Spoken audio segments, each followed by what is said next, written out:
Saudi আরব সহ মধ্যপ্রাচ্যের দেশগুলোর সঙ্গে মিল রেখে সাতক্ষীরার অন্তত ২০টি গ্রামে ঈদ উল ফিতরের জামাত অনুষ্ঠিত হয়েছে।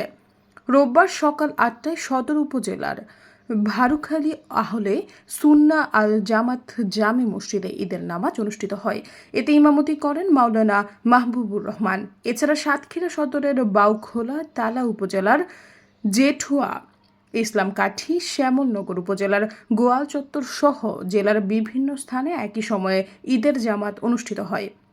মাওলানা মাহবুবুর রহমান বলেন, প্রতি বছর সৌদি আরবের সঙ্গে মিল রেখে সাতক্ষীরার বিভিন্ন গ্রামে ঈদের জামাত অনুষ্ঠিত হয়।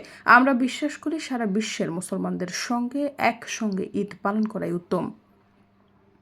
স্থানীয় মুসল্লিরা জানান, গত এক যুগ ধরে তারা সৌদি আরবের সঙ্গে মিল রেখেই ঈদ উল ফিতর ও ঈদ উল আজহার নামাজ আদায় করে আসছেন। সেই ধারাবাহিকতায় এবারও রোববার সৌদি আরবের সঙ্গে মিল রেখে ঈদ উল ফিতর উদযাপন করেছেন। সৈয়দা ফারিয়া, সমযোগ।